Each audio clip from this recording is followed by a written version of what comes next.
বাকিরা শুনতে পাচ্ছ সবাই? স্টার্ট করি তাহলে।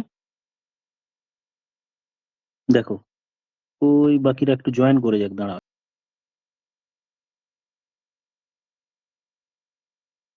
কি ব্যাপার, সাউন্ড আসছে না কেন? বাকিদের অসুবিধা হচ্ছে কিছু?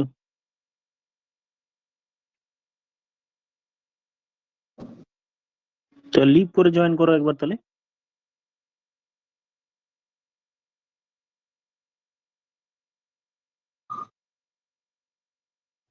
স্ক্রিন দেখা যাচ্ছে বা সাউন্ড শোনা যাচ্ছে কিনা দেখো, কারণ বাকিরা তো বারবার লিভ করছে, জয়েন করছে দেখছি।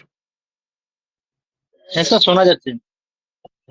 হ্যাঁ, তাহলে স্টার্ট করি। হ্যাঁ, কোয়েশ্চেন নম্বর 14টা দেখো, 14 নম্বরের প্রশ্ন এটা হয়েছে তোমাদের। প্রশ্ন নম্বর 14, একটু জুম করি আমি। হ্যাঁ স্যার, এই প্রশ্ন করেছি ওটা। দেখো প্রশ্নে, হ্যাঁ ওকে, তাহলে যেভাবে করেছো হয়তো ঠিকই হবে, আনসার মিলে গিয়েছে থিটা তাহলে। সমান 30 ডিগ্রি ধরে করলে মিলে যাচ্ছে। হ্যাঁ, কারণ প্রশ্নে দেখো এবার অ্যাঙ্গেল কোনটা ধরবো সেটাও একটা ম্যাটার। যে দেখো থিটার ভ্যালু প্রশ্নে বলেছে 0 ডিগ্রি থেকে 90 ডিগ্রির মাঝখানে। তার মানে 0 থেকে 90-র মাঝখানে আমরা যে ভ্যালুগুলো জানি সেটা আমার হাতে পড়ে থাকলো একটা 30, একটা পড়ে থাকলো 60, আর একটা থাকলো 45। এবার খেয়াল করো যে স্যার আমি যদি 45 নিই তাহলে এখানে দেখতে পাচ্ছি একটা sin 45, তাহলে sin 45 আমার রুট চলে আসবে, তাই না? আমার যদি রুট চলে আসে তো আমার ডান দিকে তো 1 আছে, রুটওয়ালা কোনো টার্মস নেই। বা আমি আর একটা লাইন যদি আমি এরকম ভাবে লিখে নিই, যে ধরো যে sine square theta minus 3 sin theta plus 2, আর ডান দিকে স্কোয়ার থিটা যদি করি, তার মানে ডান দিকে ডান দিকে স্কোয়ার আছে। তাহলে আমি যদি 45 বসাই তাহলে আমার রুট এই টার্মসে আসবে, বাম পক্ষে রুট চলে আসবে, ডান পক্ষে বর্গ থাকবে, কারণ স্কোয়ার আছে কারণে। তাহলে 45টা আর ধরবো না। সেম ভাবে 60টা যদি আমি ধরি, তাহলে 60, তাহলে আবার সাইন 60-তে আবার রুট আসবে, √3/2 আসবে।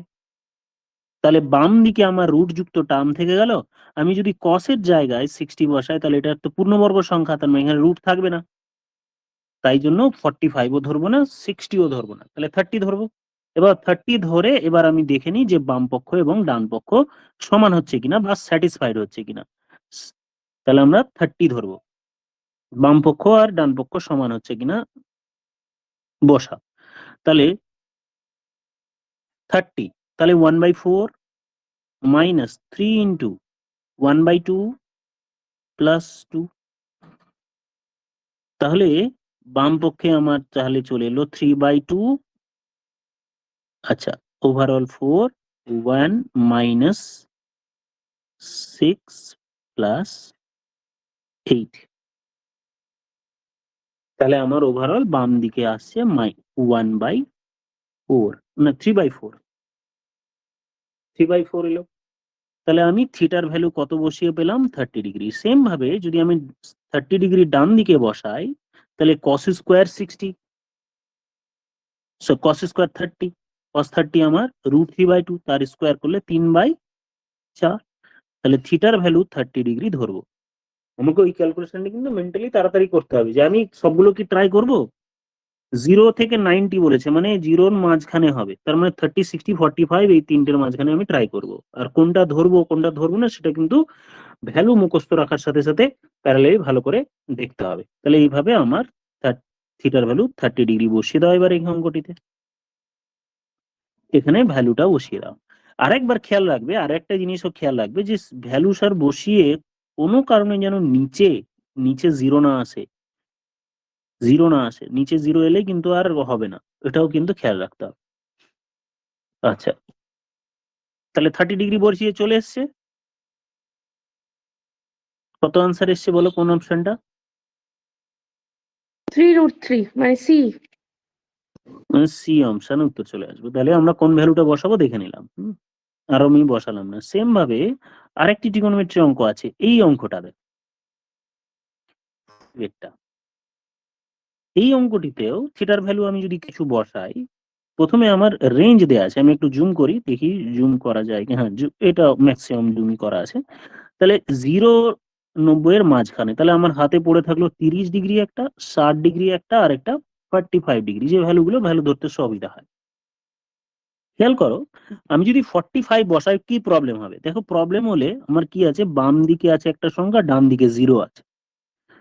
বাম দিকে 0 আছে, তাহলে আমি যদি 45 বসাই, তাহলে এখানে সাইন স্কোয়ারে একটা স্কোয়ার চলে এলো, 45 মানে √2 এর স্কোয়ার এলো, √2 এর স্কোয়ার এলো, এইখানে একটা রুট থেকে যাবে, সাইনের জন্য একটা রুট থেকে যাবে।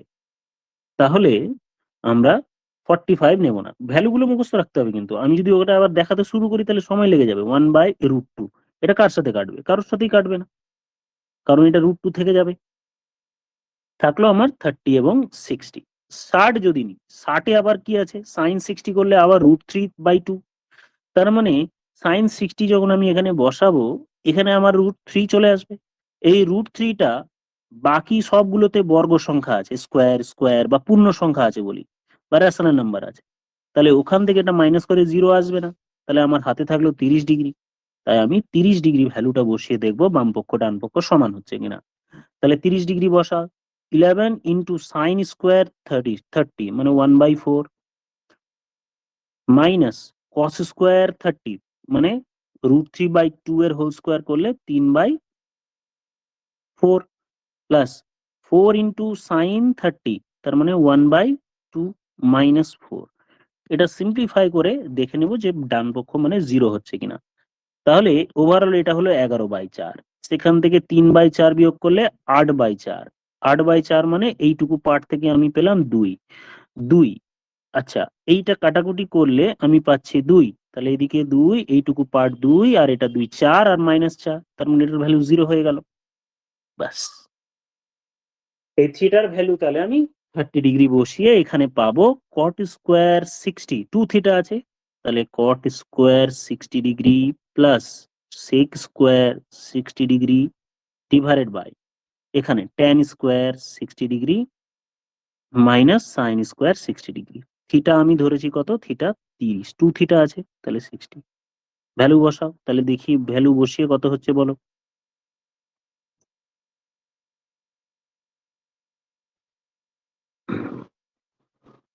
করেছো এটা? হয়েছে তোমাদের? এমনি করলেও হবে, ভ্যালু না ধরে করলেও হবে।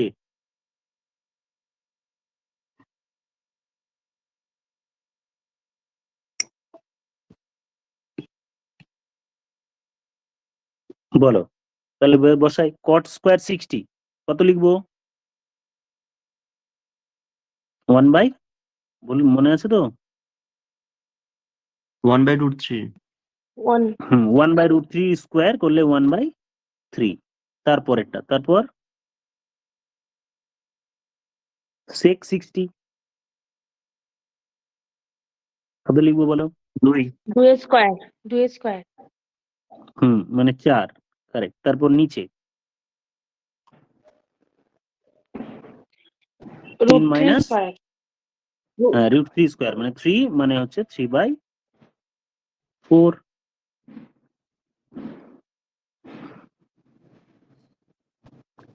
দেখা যাক তাহলে ওভারঅল এখানে আনসার আমার কত এলো। এদিকে উপরে হচ্ছে 4 3 একে 12 একে 13/3, আর নিচে নিচে হচ্ছে 4 3 12 মাইনাস 9/4। তাহলে সিম্পলিফাই রেড কালারে করি, দেখতে পাওয়া যাচ্ছে না হয়তো। তাহলে 3 9 27 হচ্ছে নিচে, উপরে হলো 52। আনসার অপশন এ হলো। আচ্ছা, এইবার আর কিছু কিছু অঙ্ক হয়তো বড় হয়েছে, অঙ্কগুলো করি। কম্পাউন্ড ইন্টারেস্টের এই অঙ্কটা হয়েছে 3 নম্বরেরটা। হয়নি স্যার, ওই ইয়ার্স এর ওখানটা হচ্ছে না।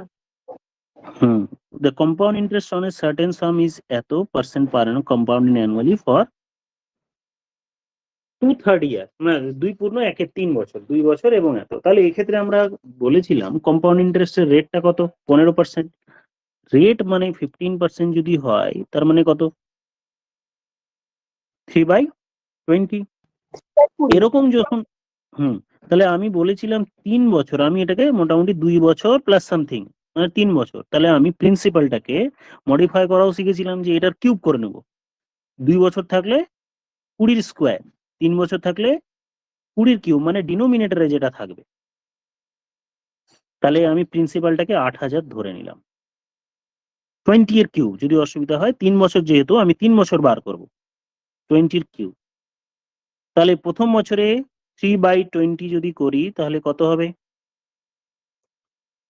400 ইন্টু 3, 1200। কাটাকাটি করলে এটা 20 স্কোয়ার থাকবে না, মানে 400 ইন্টু 3, 1200। সেকেন্ড ইয়ারে 3/20 যদি করি তাহলে এটাও আমি পাবো 1200। পরেরটা এর ওপর 3/20, 180। থার্ড ইয়ারে যদি করি 1200, 180, 180। পরেরটা এর 3/20, 27। তার মানে 27। তাহলে খেয়াল করো, আমার প্রশ্নে কিন্তু 2 বছর প্লাস তার পরের বছর 1/3 ইয়ার, 1/3, 2 পূর্ণ 1/3, তার মানে এই যে এই অংশটা এটার কত ভাবে 1/3 দিয়ে গুণ হবে। পুরো 2 বছরেরটা আমি নিয়ে নিলাম, প্রথম 2 বছর পুরোটাই, কিন্তু থার্ড ইয়ারের এইটা প্রথম 2 বছরের হলো, এটা প্রথম 2 বছরের হলো, কিন্তু থার্ড ইয়ার পুরোটা নেব না, পুরোটার 1/3। তাহলে 1/3 যদি করি, প্রথমেও করে নিতে পারো বা যোগ করে 1/3 করতে পারো। তাহলে এটা হলো 400, 1/3 করলে এটা হবে 400, এটা হলো 60, এটা হলো 60, এটা হলো 9। তাহলে টোটাল আমার কত টাকা হলো দেখো, 1200, 1200, 2400 আর প্লাস 2800, 2800 প্লাস 180 প্লাস 60 প্লাস 60 মানে 120, তার মানে হলো 300, প্লাস এদিকে 9।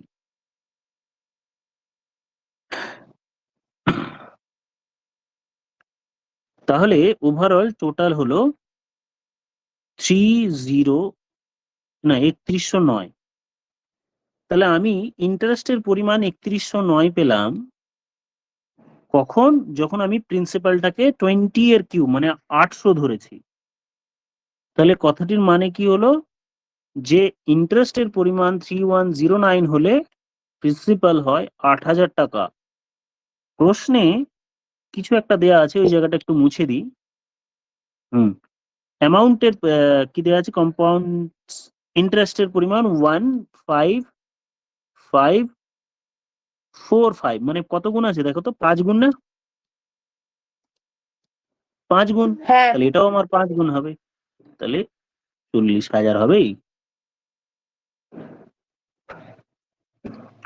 আচ্ছা, এবার তোমরা বলো যেগুলো হয়নি, এবার আমি সেইগুলো বলি। 1 নম্বরেরটা তো হয়েছে, দুজনের এক্সপেন্ডিচারের হ্যাঁ, রেশিও যেগুলো আছে। হয়েছে।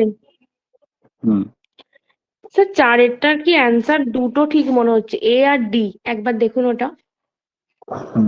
দেখা যাক। এটা মুছে দিলাম তাহলে, হ্যাঁ। Which one of the following statement is true?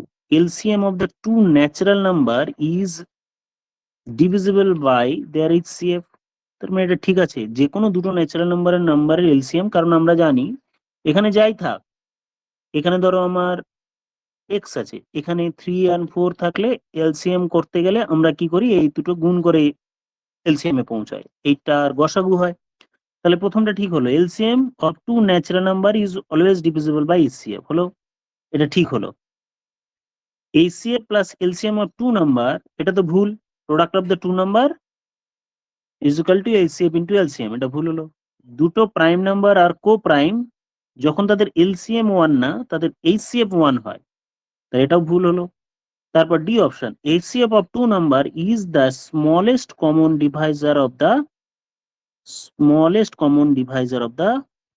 Both number. এই জায়গায় একটা স্মলেস্ট কমন ডিভাইজার, দেখো এটা তো ঠিকই আছে, স্মলেস্ট কমন ডিভাইজার অফ ওটাই, বোথ এ দ্য আর নাম্বার। ডি দুটোই তো ঠিক হচ্ছে। হুম, LCM HCF is the smallest. আচ্ছা না, এই কথাটা শোনো, ভুল হলো, এই যে কমন ডিভাইজার ঠিক আছে, কিন্তু এই খাতাটায় স্মলেস্ট কমন ডিভাইজার কেন, হাইয়েস্ট কমন ডিভাইজার, দুটোর মধ্যে হাইয়েস্ট কমনটা হাইয়েস্টটা স্মলেস্টটা নয়, এই ওয়ার্ডটার জন্য ভুল হলো। বলো কমন ডিভাইজার, ধরো আমি একটা নাম্বার লিখলাম 8 আর একটা নিলাম 4, তাহলে এদের মধ্যে একও কমন আছে 4ও কমন আছে, এদের মধ্যে একও কমন আছে 4ও আছে 2ও আছে, তাহলে হাইয়েস্ট কমনটা কোনটা, দুটোর মধ্যেই 4, 1 নিলে তাহলে আমার লোয়েস্ট কমন হয়ে গেল। কিন্তু ন্যাচারাল নাম্বার, এটা যদি প্রাইম নাম্বার বলতো তাহলে, আর এমনি তো তখন তো একটাই হয় 1, তাহলে কথাটা highest common Deviser, actually highest common divider, greatest, এটাকে জিসিডিও বলে অনেক সময়, হ্যাঁ, গ্রেটেস্ট কমন ডিভাইজার, এইচসিএফ কথাটির মানে। তাহলে এই স্মলেস্ট কথাটি জন্যই ভুল হলো, না হলে ঠিক হতো, কমন ডিভাইজার গ্রেটেস্ট লেখা থাকলে, তাহলে আমার অপশন এ হবে এই প্রশ্নের উত্তর। আচ্ছা 1 2 ঠিক আছে 3 4 হলো, আর 6 6টা স্যার। নম্বর। 6, তোমরা এই দেখছি মিন মিডিয়ামের অঙ্কগুলো তোমাদের হচ্ছে না, এর আগের দিনও একটা অঙ্ক মনে হয় ছিল। The arithmetic mean of x observation is m if two observation 0 and m are added, দুটো যোগ করা হলো। প্রশ্ন কি বলছে, এক্স খানা অবজারভেশন মানে এক্স খানা বা এক্স জন আছে সাপোজ, তাদের অ্যাভারেজ হলো এম, তাহলে টোটাল কত হবে, এক্স ইন্টু এম। এরপর আরো দুটো নাম্বার যোগ করা হলো, একটা 0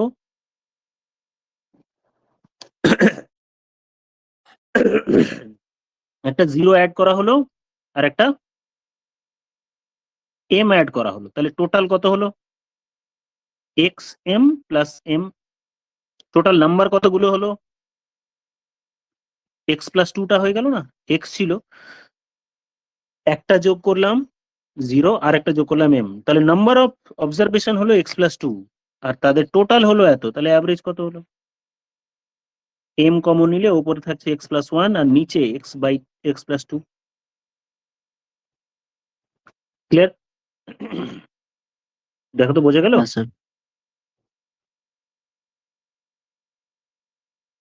আবার বলছি, বুঝতে পারেনি মনে হয় বাকিরা, আমি বলছি টোটাল এক্স খানা নাম্বারের অ্যাভারেজ এম, সংখ্যা কটা, এক্স খানা সংখ্যার অ্যাভারেজ এম, এক্স খানা সংখ্যার অ্যাভারেজ এম, তাহলে টোটাল কত হবে বলো এবার। x ইন্টু m হবে। এক্স ইন্টু এম, আমি দুটো নাম্বার আরো যোগ করছি, তাহলে টোটাল কতগুলো হলো, এক্স প্লাস 2 খানা হলো, দুটো নাম্বার কি কি যোগ করলাম, একটা 0 যোগ করলাম আর একটা এম যোগ করলাম, তাহলে বর্তমান total X M plus M, তার মানে এম কমন নিলে এক্স প্লাস এ হলো বর্তমান টোটাল কতগুলো নাম্বারের, এক্স প্লাস 2 খানা নাম্বারের, অ্যাভারেজ কত হলো, M into m X plus 1 divided by x divided plus by. 2।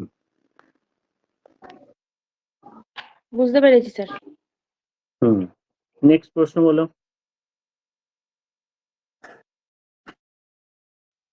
সাত নম্বরেরটা হয়েছে 7। হ্যাঁ স্যার হয়েছে। হ্যাঁ এই স্যার হয়েছে। নিচেরটাই হিন্স, 7 নম্বরের হিন্সটাই হচ্ছে নিচেরটা, যে a cube plus b cube minus c cube, এটা নিচেরটা যেটা আছে, আর উপরেরটা 3abc ফর্মে আছে। 3abc ফর্ম করলেই আমার উত্তর হয়ে যাবে। কিরকম ভাবে 3abc করবে দেখো, প্রথমত এইটা 52 51, আচ্ছা 081 এই দুটো মিলল, 545 এখানে আছে, 081 মানে এর সঙ্গে 4 গুণ করলেই হয়ে যাবে নিচেরটা, এর সঙ্গে এটা কত গুণ করব, এখানে দেখো মাল্টিপ্লাই অবস্থায় আছে 4 ইন্টু এইখানটায় স্যার এটা 1। তো এ, স্যার এটা এ প্লাস বি মাইনাস সি করে তো 0 হয়ে যাচ্ছে, তাহলে ওটা 3abc করে দিলেই তো হয়ে যাচ্ছে। হ্যাঁ হ্যাঁ হ্যাঁ, ওটাই আমি বললাম যে ওটা হিডেন অবস্থায় আছে 3abc, এটা 3abc দেখো 4 13 নিচেরটা 52 আর করে 3 দিলেই তো হবে। 17। না না, উপরে না থাকলে কেমন করে, উপরে তো থাকতে হবে, নিচেরটা তো আমি এ না প্লাস বি ওটা প্লাস বলছি সি না, 0 এখানে হয়ে এ যাবে। কিউ প্লাস বি ওপরেরটাও তো কিউ থাকে। মাইনাস সি কিউ আছে, এখানে যদি এ হ্যাঁ হ্যাঁ প্লাস বি মাইনাস সি করি তাহলে তো 0 হয়ে যাচ্ছে, ওরকম করলে তো ওটা তাহলে সমান 3abc হয়ে যায়, তাহলে এখানে 3 ইন্টু ওই তিনটে লিখে দিলে তো হয়ে যাচ্ছে, হুম সেটা হুম বলছি। হুম। একদমই তাই। তাহলে প্রথমে দেখো যে 3AB ফর্মে আছে কিনা। আচ্ছা, ওটা আমার উপরেরটা চেক করারই দরকার নেই তাহলে, কারণ নিচেরটার সঙ্গে উপরের কিছু অংশ কেটে যাবে। এটা তাহলে 3 × ABC, মানে একটা হলো, আবার একটা জিনিস 5.545 এ হলো, বি যদি করি, আচ্ছা এটা কিন্তু -3ABC হবে। হ্যাঁ স্যার, মাইনাসে উত্তর এসেছে, হুম, -1 হচ্ছে। হুম, হুম, হুম। কারণ এবিসি যখন 3ABC লিখবো না, তো একটা সি তো মাইনাসে। এবার উপরে যেগুলো থাকলো ওটার সঙ্গে কাটাকুটি করলে আমার -1 আসবে, উপর নিচে পুরোপুরি কেটে যাবে। এটাকে একটু ভাঙতে হবে, 4 13 52 আর এটা 3 17 51 করে মাল্টিপ্লাই করব। 81 এর সঙ্গে 4 মাল্টিপ্লাই করলে 3 to 4 হবে। বাস, তখন আমার উপর নিচে কেটে গিয়ে 1 থাকবে। এবার বলো কোন প্রশ্নটা হয়নি। স্যার 11 12। 11 12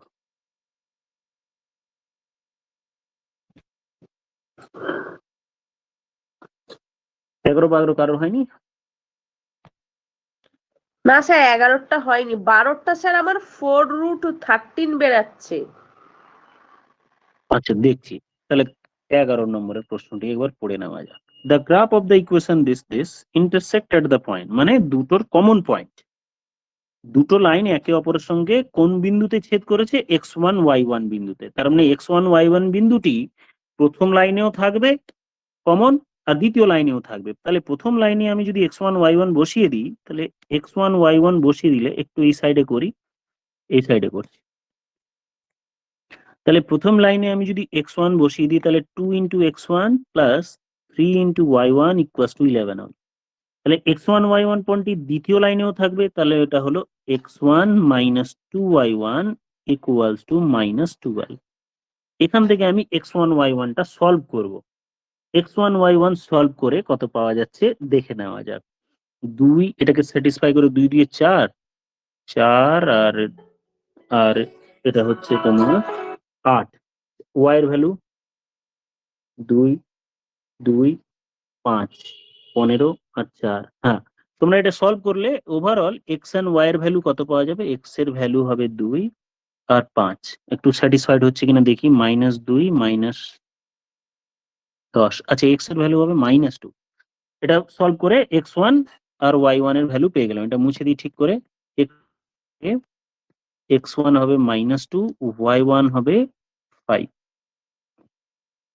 এবার লাস্ট লাইনটা কি বলছে দেখা যাক। The graph of the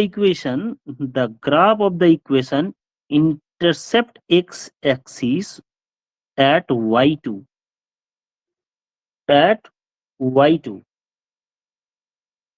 intersect x-axis। তার মানে আমরা খেয়াল করো, x-axis-এ কার ভ্যালু 0 হয়,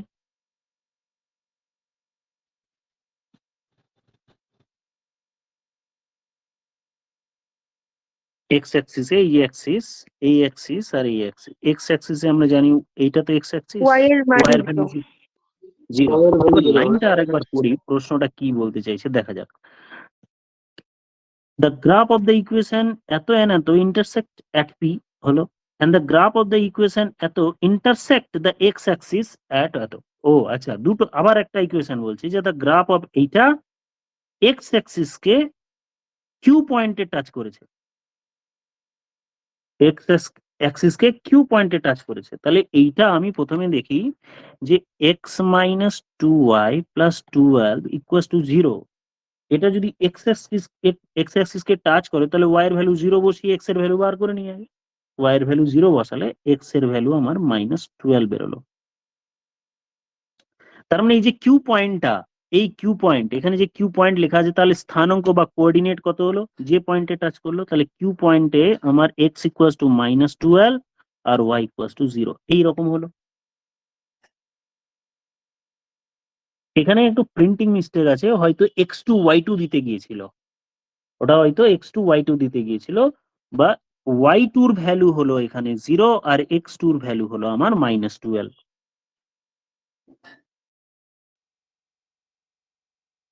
এবার আমি x1 y1 সব পেয়ে গেলাম। প্রশ্নে জানতে কি চেয়েছে y1 plus y2, y2 is equal two 0 বেরোলাম, y2 ইকুয়াল টু 0 বেরিয়েছে, আর y1 ইকুয়াল টু আমরা এখানে পেয়েছি 5, এই যে এখানে পেয়েছি 5, এটা ইকুয়াল টু 5। এই দুটো যোগ করে জানতে চেয়েছে, তাহলে তো হলো না না। y2 0 হলো, what is the value of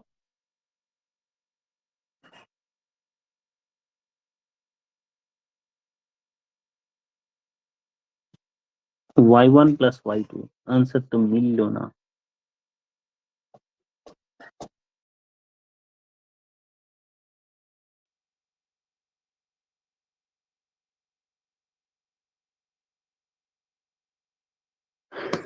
answer এটার মিলল না কেন?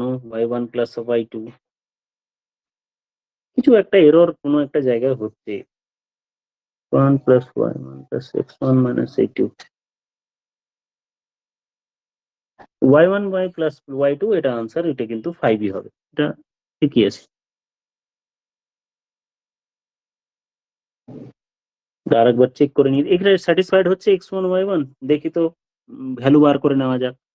x1 এর জায়গায় যদি -2 বসায় তাহলে -4, আর এদিকে হচ্ছে +15, -4 প্লাস মানে 11, x এর ভ্যালু -2, y এর ভ্যালু -10, -2 আর -2 -12, ঠিকই আছে, y1 ইকুয়াল টু 5। আর এখানে এই পয়েন্টে x এর ভ্যালু x y এর ভ্যালু 0 বসিয়ে x এর ভ্যালু আমি পেলাম 12, ঠিক আছে, এটাই হবে। কোশ্চেনে কোথাও হয়তো প্রিন্টিং মিস্টেক আছে বা এখানে কিছু হয়তো বলতে চেয়েছিল। আচ্ছা, তারপরে প্রশ্ন 12 নম্বরেরটা, তাহলে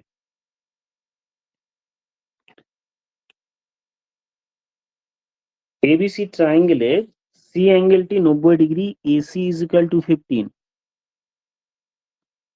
এবিসি ট্রায়াঙ্গেলের সি অ্যাঙ্গেলটি হলো 90, এ বি, এসি হলো 15 and BC is equal to হলো 36। তাহলে অতিভুজটা যদি আমি বার করে নিই, 15:36, 3 দিয়ে কাটলে 3 5 15, 3 12 36, তাহলে 5 12 কত হয়? ট্রিপলেটটা 5 12 13, 13, তাহলে 13 এটা হবে। হলো 5, একটা 5 হলে এটা 12 হলে অন্যটা হবে 13। তাহলে আমি তো 3 দিয়ে কেটেছি, তাহলে অরিজিনালি পেতে গেলে 3 দিয়ে মাল্টিপ্লাই করলে 39 আমি পেয়ে গেলাম 39। এবার the bisector of triangle A, bisector of angle A meets BC at the point D, তার মানে এটা অ্যাঙ্গেল বাইসেক্টর। আর অ্যাঙ্গেল বাইসেক্টর হলে এটা মনে রাখবো, এটা কিন্তু দেয়া আছে, অ্যাঙ্গেল বাইসেক্টরের একটা ফর্মুলা আছে, বলতে পারো মনে পড়ে? AC by AB equal to CD by DB।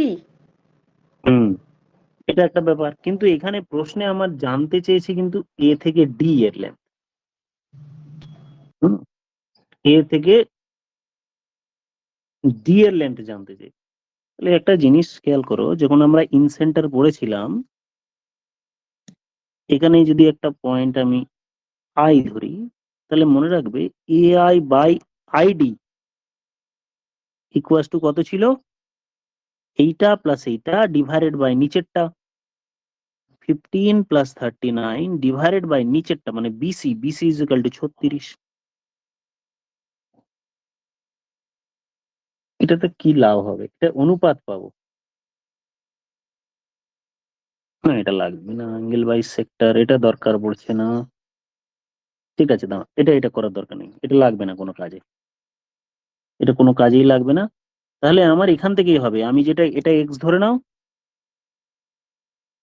আর এটা তাহলে আমি ধরে নিচ্ছি 36 মাইনাস এক্স,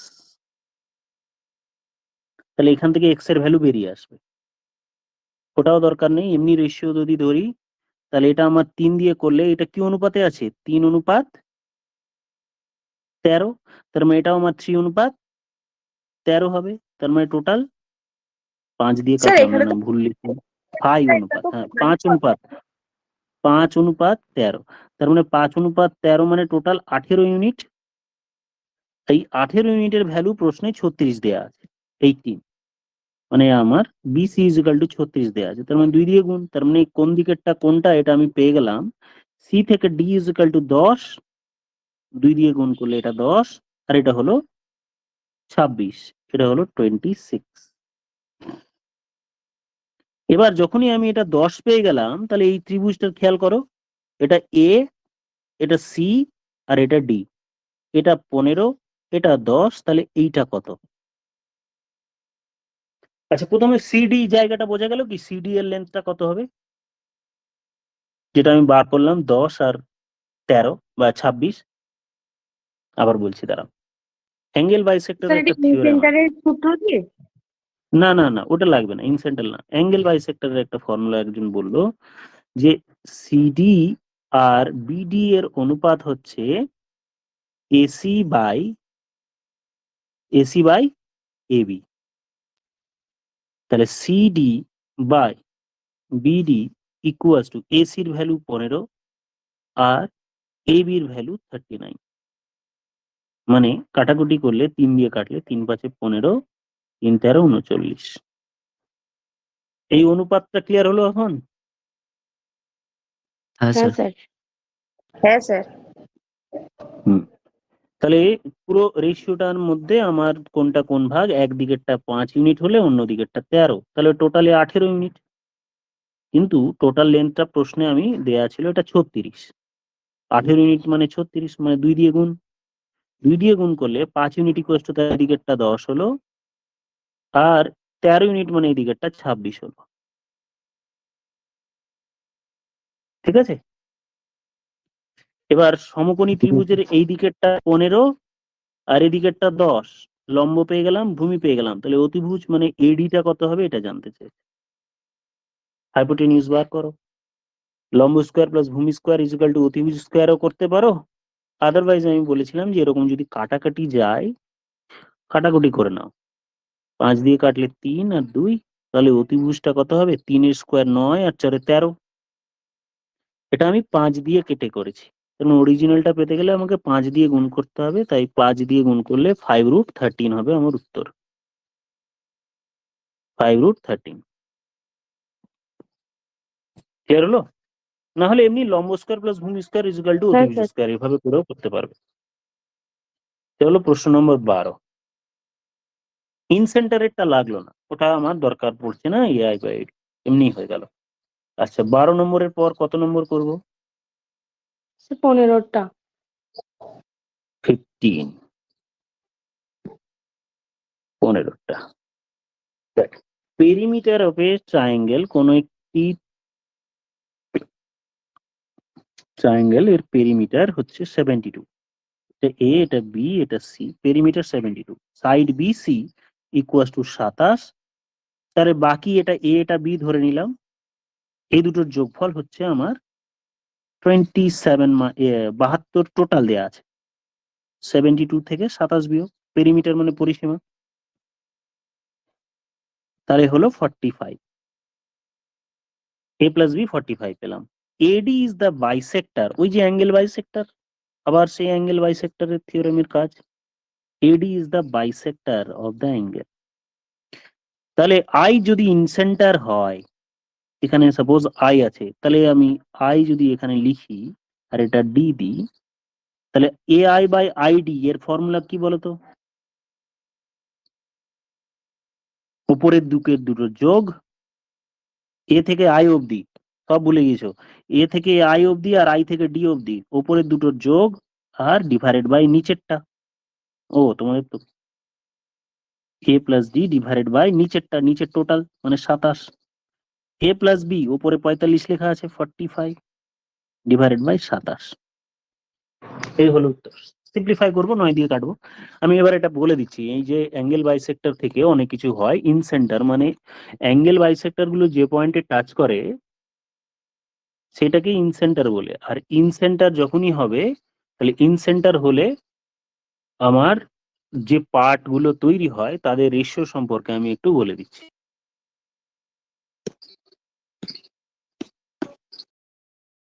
এই ধরো কোন একটা ট্রায়াঙ্গেল, আর এই হচ্ছে অ্যাঙ্গেল বাইসেক্টর। আমি জানি তিনটে অ্যাঙ্গেল বাইসেক্টর, তিন দিক থেকে আসবে, তিন দিক থেকে এসে যে পয়েন্টে মিট করবে এটার নাম যদি আমি আই দিই, ইন সেন্টার হয়, এটা আই, এটা এটা ডি, তাহলে এই লেন্থ এটা এটা বি, আর এটা যদি সি হয় তাহলে A I by I D equals to A plus B divided by নিচেরটা সি হয়। তাহলে আগের উত্তরটা আমার 45-কে 9 দিয়ে কাটলে 5 9 45, 3 9 27, মানে 5/3 হয়ে গেল। আচ্ছা, এরপরে কত করব?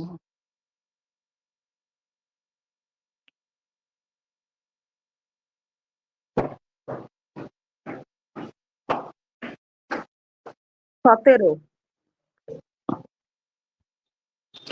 A field roller in the shape of a cylinder has a diameter এত and the length হচ্ছে। The speed of its roller rolls এত revolution per minute, the find the maximum area। সিলিন্ডারের সারফেস এরিয়া বার করতে হবে আগে। Cylinder, যে কোনো সিলিন্ডারের সারফেস এরিয়া বার। এরকম একটা সাপোজ সিলিন্ডার বা রোলার আছে,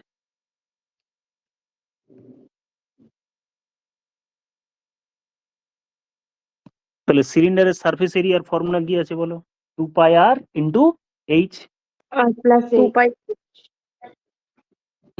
আমি টোটাল সার্ভিস মুখের 2 পাই আর আর প্লাস এইচ। হ্যাঁ, যদি আমি নিচেরটা আর এই দিকেরটা নিই তাহলে আমাকে আবার আর প্লাস এইচ করতে হবে। আমার যদি শুধু ল্যাটারাল সারফেস এরিয়া বার করি তাহলে 2πr H lateral surface area. কারণ এইটা যখন চলবে, এই রোলারটা যখন সামনের দিকে গড়িয়ে যাবে, এইটার কাজ তো তখন নেই, এই দিকেরটারও কাজ নেই, ওই দিকটার কাজ নেই। তাহলে এটা যখন চলবে সামনের দিকে এগিয়ে যাবে, তাহলে এই দিকেরটা আমরা দুটো সার্কেলের এরিয়াটা যোগ করব না, তাহলে ল্যাটারাল সারফেসটা, কারণ এটা এগিয়ে গেলে মাঠটা কভার করবে শুধু এই দিকের দেয়ালটা। Roller of the shape of cylinder of diameter 4 দেয়া আছে আর লেন্থ দেয়া আছে। লেন্থ মানে হাইট অ্যাকচুয়ালি, তাহলে ডায়ামিটার মানে রেডিয়াস ইকুয়ালস টু 2 আর হাইট ইকুয়ালস টু হলো 15/4, নাহলে 15/4। The speed of the roller is 3.5 revolution per minute. তাহলে কত, তাহলে এক এক মিনিটে প্রথমে একবার ঘুরলে কতটা এরিয়া কভার হয় দেখি। 17/4, হ্যাঁ। তাহলে 2 ইন্টু, হ্যাঁ কারেক্ট, তাহলে 2π ইন্টু 2 ইন্টু আর আর আর আর তো 2 বসালাম, এইচ হচ্ছে আমার 17/4। এটা কিন্তু একবার ঘুরলে প্রশ্নে বলেছে ও 1 মিনিটে 3.5 বার ঘোরে, তাহলে 3.5 বার, তাহলে এর সঙ্গে 3.5 গুণ করবো, মানে 7/2, 3.5 মানে 7/2 গুণ হয়ে গেল। এটা 1 মিনিটে হলো। প্রশ্নে জানতে চেয়েছি 1 ঘন্টা, 1 ঘন্টা মানে আরো 60 দিয়ে মাল্টিপ্লাই করো। এই হচ্ছে আনসার হবে।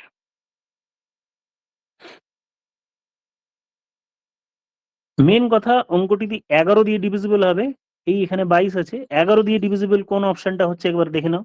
যদি না হয় তাহলে আমি দেখবো, কারণ আমি কোনোটাতেই 11 কাটছে না।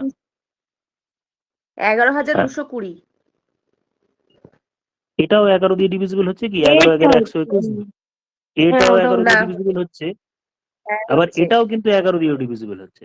এবার খেয়াল করো লাস্টে 0 থাকবে কিনা, কারণ আমি 2 গুলো কেটে দিলে 4 4 2 কেটে দিলে নিচে থাকছে 4, আর এদিকে হচ্ছে 15, স্টিল আমার 2 আছে, 15 2 30, মানে লাস্টে 0 থাকবে।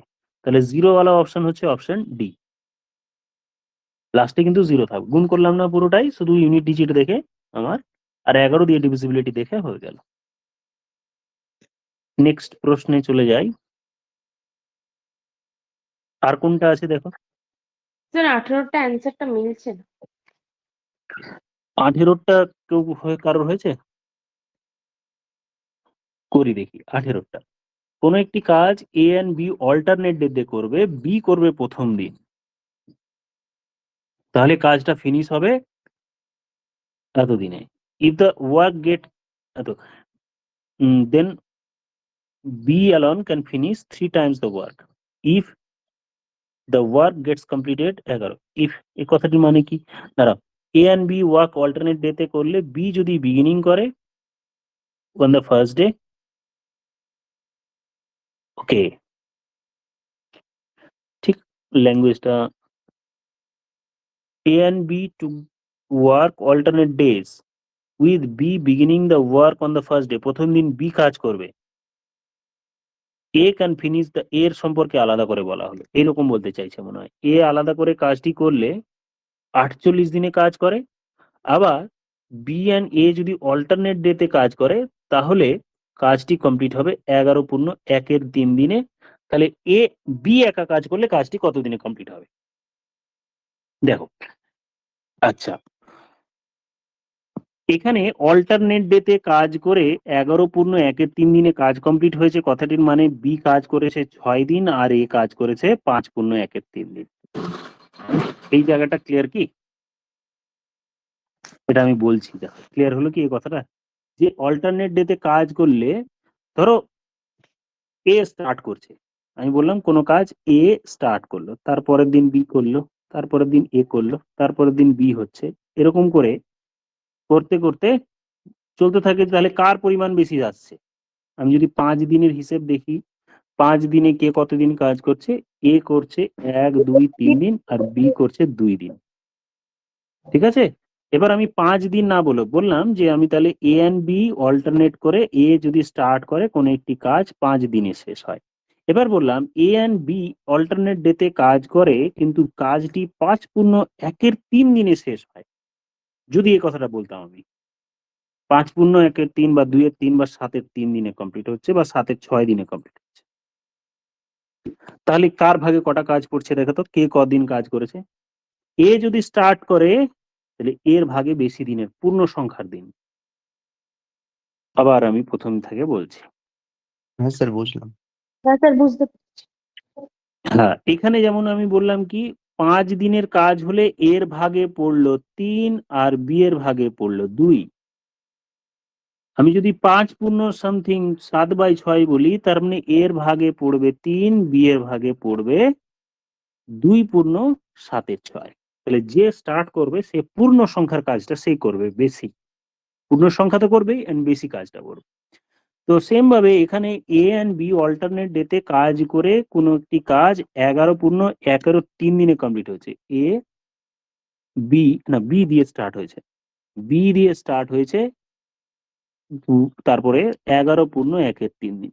তাহলে আমি যদি ভাগ করি তাহলে বি এর ভাগে 6, মানে সমান 2 ভাগে ভাগ করতে তো পারবো না, পূর্ণ সংখ্যায় 5 করলে 10 হয় আর 6 করলে 12 হয়। তাহলে বি 6 করলো, এ কিন্তু 6 থেকে একটু কম করবে, সে করবে 5.1 দিন কাজ। এই হচ্ছে ব্রেকআপ। এবার অঙ্কটা এগিয়ে যাবে স্মুথলি। তার মানে কোনো একটি কাজ কিভাবে কমপ্লিট করেছে, বি যদি কাজটি 6 দিনে করে তাহলে এ কে করতে হচ্ছে 5.1 দিন।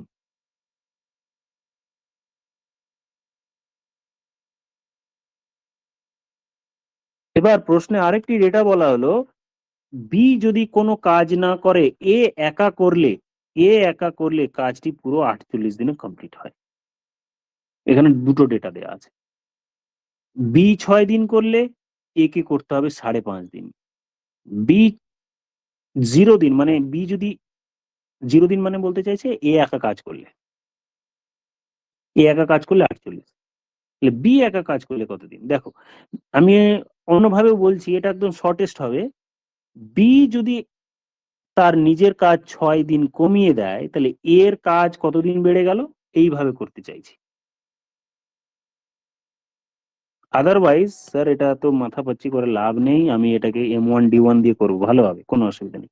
দেখো বি করলো 6 দিন, এ করলো 5.1 দিন, ইকুয়াল টু সেম কাজটাই এ যদি করে 48 দিন লাগবে। বাস M1D1 দিয়ে বুঝতে সুবিধা হচ্ছে। এবার চেঞ্জ করে নিয়ে বি এরটা বার করে নিতে পারবো পরে। এবার এভাবে হচ্ছে না?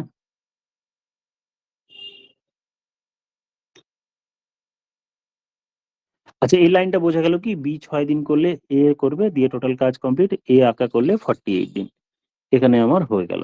এবার তাহলে B B into 6 equals to A ডান দিকে নিয়ে গেলে দেখো একই ব্যাপার, এইদিকে ডিফারেন্সটা এখানেও আমার 48 মাইনাস 5/1 48 মাইনাস 1 তাহলে ওটাকে 48 47 ধরবো, তাহলে মানে হচ্ছে 42/2 হলো, 42/2। এখান থেকে বি আর এ এর এফিসিয়েন্সি রেশিও বার করব। B by A equals to 42/3 6 8 128/6 into 3।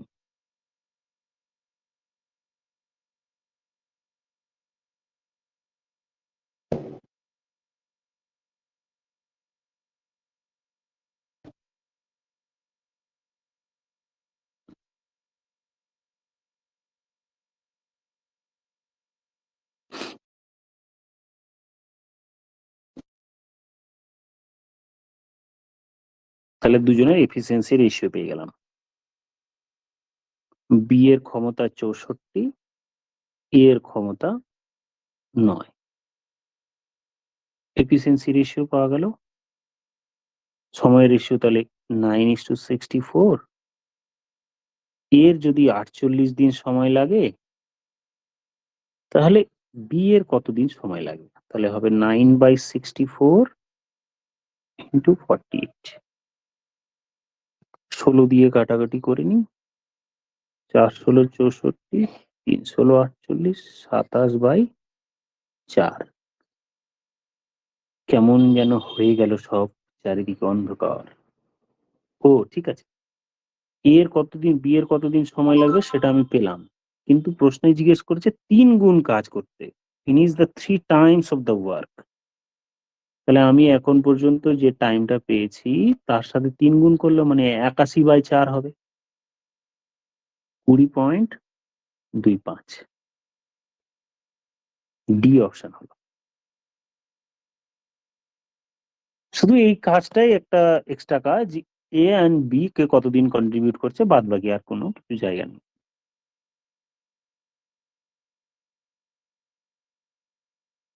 Sir ওটা 3 টাইমস দ্য সেম ওয়ার্ক বলেছে বলে লাস্ট ওটা টাইমের সাথে 3 গুণ করলেন। হ্যাঁ, এ কোনো একটি কাজ যদি 48 দিনে করে, তাহলে বি একটি কাজ মানে সেই কাজটি 27/4 করছে, কিন্তু প্রশ্নে 3 টাইমস বলেছে তাই 3 দিয়ে গুণ করে দিলাম। মানে এটাই তোমার ইয়ে ছিল বোধহয়, নাকি ওই 3 গুণ করাটা হয়নি হয়তো। হ্যাঁ স্যার, ওই ওখানে অল্টারনেট ডেটাও গন্ডগোল করে একসাথে করে ফেলেছিলাম। হুম, আর কিছু থাকলো? না স্যার। না স্যার। আচ্ছা, তাহলে আগের যে ছোট ছোট সেট গুলো দিয়েছিলাম ওগুলো মোটামুটি 10-12টা ওগুলো হয়েছে। দেখো তো, প্রথমে 5টা দিয়েছিলাম, আবার পরে 5টা দিয়েছিলাম, ওই 5গুলো কিছু অঙ্ক তো আটকেছে না, হয়ে গেছে ওগুলো। পরের 5টা যেগুলো না করা হয়নি বোধহয়, নাকি? সাইলেন্স মিন্স নো, করা হয়নি তাহলে। ঠিক আছে, ওগুলো করে নিও, যদি দরকার পড়ে আমাকে বলবে, আমি পরবর্তী সেট গুলো তাহলে আবার দেবো। স্যার পরবর্তীতে আমি কয়েকটা আবার টাইম আটকে দিই। ছিল আগের সেটগুলো। হ্যাঁ, ওটা একটু গ্রুপে ডিসকাস করো, তারপরে আমি নলে একদিন আবার পরে আবার বলছি। ঠিক ঠিক আছে, আছে স্যার। আজকের মতো এটুকু থাকলো। থ্যাংক ইউ অল, হ্যাভ ঠিক গুড আছে। ডে। Thank you sir.